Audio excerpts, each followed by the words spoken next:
tout le monde. Donc là, on va regarder un cas inspiré d'une situation réelle pour bien comprendre pourquoi c'est important de prier Dieu, de chercher la face du Seigneur lorsque vous aspirez au mariage. D'accord? Donc, quand vous regardez cette vidéo, regardez bien cette vidéo qui est très dure. Voilà, regardez bien. Voilà, qu'est-ce qu'on voit? On voit 10 personnes qui sont en train de passer à tabac une personne. Voilà. 10. Ils sont à 10 en train de s'acharner contre une personne. Comme vous voyez, les coups de pied voilà, les coups de pied, les coups de poing, voilà. Donc, maintenant, la question qu'on pose. Donc, vous,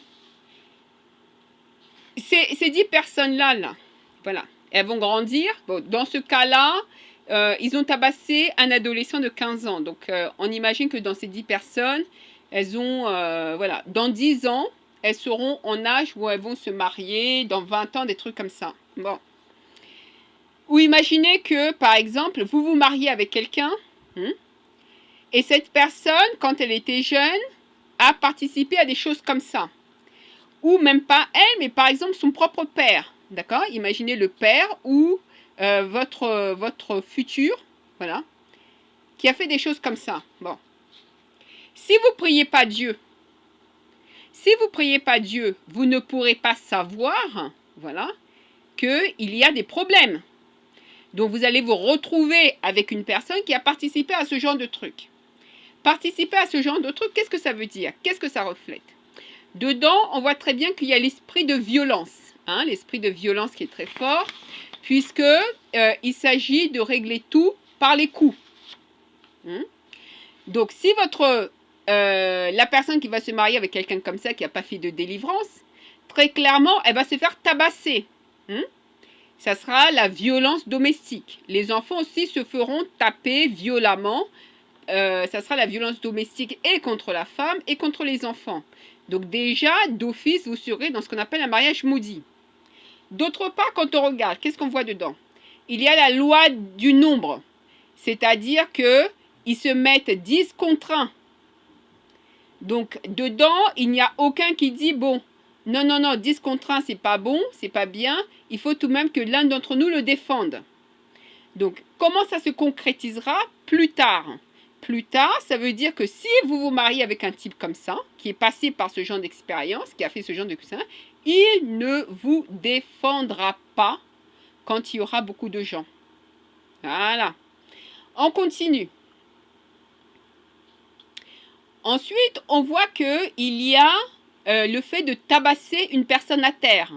Donc là, c'est pour ça qu'on vous dit de lire les Écritures, parce que rien de nouveau sous le soleil, c'est ce qu'on appelle la culture des Amalécites. Puisque le peuple de Dieu, quand est sorti du désert après 40 ans, les Amalécites les ont vus affaiblis. Qu'est-ce qu'ils ont fait? Ils sont allés attaquer les vieillards qui étaient malades et les enfants. Et c'est pour ça que le Dieu, dans les Écritures, a donné un décret comme quoi il fallait que les Amalécites soient tous tués sans exception. Donc, ils ont la culture des Amalécites. C'est ce qu'ils sont. Ça veut dire que toi, si tu te retrouves avec quelqu'un comme ça qui a cette culture, tu tombes malade. Mais tu te retrouves toute seule, basta. Tu tombes malade, tu as un accident grave, ou par exemple, il faut 10 ans, 20 ans, ou quoi que ce soit, de thérapie, des trucs comme ça. Mais il faut savoir que tu vas te retrouver toute seule. Voilà. Donc, ensuite, quand on regarde dedans, donc ils ont tous cherché l'anonymité. On voit qu'ils ont des cagoules, des masques, peut-être des gants, on ne sait pas. Ils s'habillent tous de la même manière aussi, de manière qu'on ne puisse pas reconnaître l'individu. Donc quelque part, il y a aussi la culture de la lâcheté. Parce que le courage, c'est le courage de dire en face, avec son vrai visage, je ne suis pas d'accord ou je vais te combattre. La culture de la lâcheté. Donc la culture de la lâcheté, comment ça se traduira pour ceux et celles qui se marient avec ce genre de personnes, sans passer par Dieu, sans faire de délivrance, sans prier Dieu? Ça veut dire qu'il sera expert pour te tromper. Oui, voilà. Il sera expert pour te tromper. Ceux qui te trompent, quelque part, ils ont une certaine lâcheté. Au lieu de dire, bon, de mettre les choses sur table en disant ça va pas, etc. Donc je préfère rompre ou prendre ou changer les choses. Non, je fais à côté. Ensuite, quand tu vous regardez, vous voyez bien que, comme on appelle, il y a la dynamique des peers, c'est-à-dire la dynamique des amis, d'accord? C'est-à-dire que, voilà, il y a un entraînement de groupe, hein, il y a un entraînement de groupe des amis. Comment ça va se traduire plus tard? Bon, il suffira que, voilà, lui, plus tard marié, il aille dans un café ou il aille avec des amis, et puis un groupe d'amis, et puis dans les amis, il y en a un qui va aller faire des bêtises, voilà, des bêtises n'importe lesquelles. Voilà, donc il va être entraîné dedans, et il va aller faire des conneries avec ses amis. Et c'est vous qui allez récolter les pots. Bon, là, il ne faut même pas se leurrer. On voit très bien la cruauté, la culture de la cruauté qui est complètement déchaînée, la culture de la méchanceté qui est carrément déchaînée. Donc là, vous allez avec une personne comme ça, il faut savoir que vous allez vivre dans une culture de cruauté et de méchanceté. Peut-être que vous allez vous dire, ah, mais c'est pas grave, c'est pas sur moi, c'est sur les autres, hein, il est cruel avec les autres, il est méchant avec les autres, etc. Le jour que ça se retourne, ça sera contre vous. Bon. Donc maintenant, quand vous rentrez dans ce programme de mariage, donc une personne comme ça qui rentre dans ce programme de mariage, c'est pour ça qu'on demande à faire les délivrances. Les délivrances, ça permet, quand on fait les vraies délivrances, hein, ça permettra de voir que cette personne-là, il faut qu'elle soit délivrée de l'esprit de violence, de l'esprit de cruauté, de méchanceté, de l'esprit des amalécites, de l'esprit de la lâcheté, hein, voilà, et l'esprit de manque de courage, parce qu'il ne peut pas faire face à ses amis. Voilà, donc déjà, il y aura tous ces esprits-là à délivrer. Bon, donc vous, dans votre cas, bon, vous priez, si vous ne priez pas, vous tombez avec quelqu'un comme ça. Voilà, vous ne priez pas, ou vous faites confiance, comme on dit, aux gens du monde ou à l'humain, hein, Dieu n'est pas dedans. Donc vous rencontrez, vous dites, ah oui, donc lui il va faire sa comédie. Vous allez voir le pasteur, il va vous bénir, l'imam, le prêtre, le sédic adventiste, tout et tout. Ils vont faire leur show, ils vont vous bénir, vous êtes mariés. Et voilà dans le genre de truc que vous atterrissez.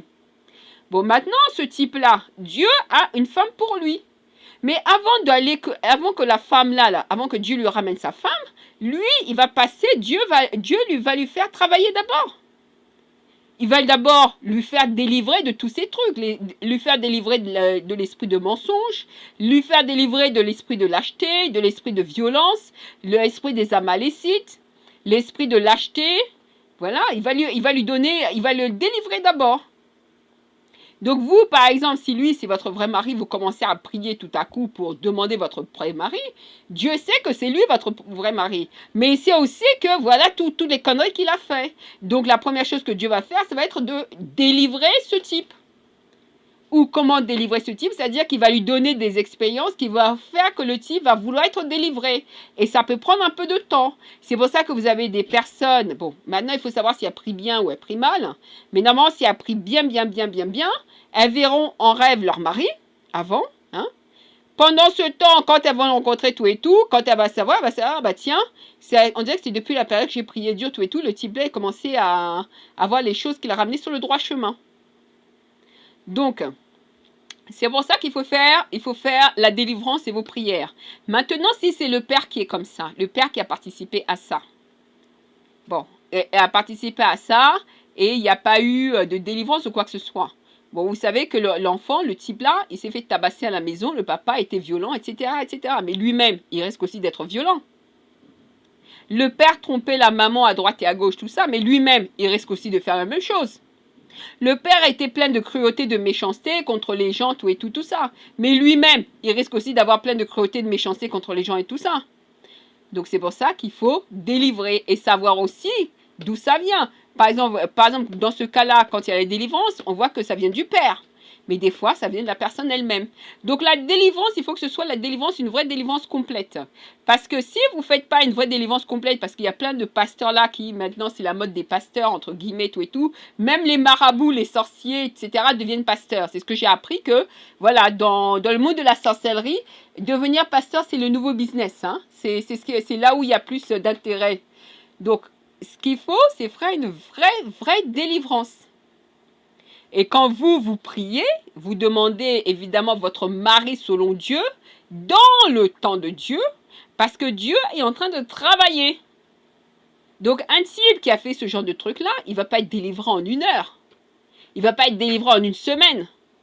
Donc c'est pour ça qu'il faut continuer à prier et si vous et bien prier parce que peut-être que vous n'avez pas vraiment fait vos vraies délivrances, peut-être que vous n'avez pas confessé proprement, peut-être que vous n'avez pas fait vos veillées, peut-être que vous n'avez même pas lu vos écritures ni les évangiles. Donc voilà ce qu'on peut apprendre dans ce cas-là. Et il faut espérer que l'ado Yuri, le petit Ukrainien, va se remettre sur pied et va trouver vraiment la voie de Dieu de manière à se détacher complètement des gens qui sont liés au monde des ténèbres, des gens qui sont liés à la violence, à la loi du nombre, à l'esprit de tabasser une personne à terre, à la culture des Amalécites, des gens qui cherchent l'anonymité quand ils commettent leurs conneries avec les cagoules, les masques, les gens qui sont dans la cruauté et dans la méchanceté. Il faut seulement espérer que, voilà, qu'ils se rétablissent et trouvent le chemin de Dieu pour se détacher de tout ça et pour se délivrer lui-même de ce qui a attiré ce genre de personnes. Voilà. Bon, dans ce cas, donc imaginez donc la personne qui a participé à ce genre de choses immondes et Dieu lance un verdict sur chacune de ces personnes et dit, toi, tu vas avoir la malédiction du célibat. D'accord? Donc, la malédiction du célibat, ça veut dire quoi? Ça veut dire qu'un jour, cette personne-là veut se marier, désire se marier, mais n'arrive jamais à se marier, ou parce qu'elle ne rencontre pas la personne, ou parce qu'à chaque fois, elle rencontre une personne qui ne lui convient pas, ou parce qu'à chaque fois, ça ne marche pas, ou quoi que ce soit. Donc, il y a une malédiction du célibat qui pèse sur la personne. Cette personne-là va se dire, ah, bah c'est bon, il y a cet individu qui organise des mariages, je vais m'inscrire dans son agence, il va me trouver une femme. D'accord?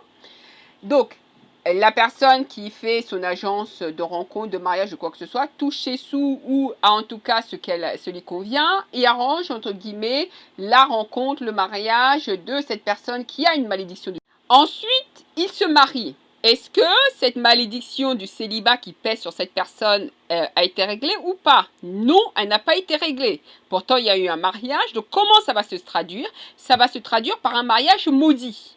Donc, la femme qui va se marier avec lui se retrouvera dans un mariage maudit et sa vie dans le mariage sera, comme elle dit, comme l'enfer. Et même lui-même, il va se retrouver dans un mariage maudit parce qu'il dira lui-même à un moment, le mariage dans lequel je suis est comme l'enfer, comme si je vivais l'enfer sur terre.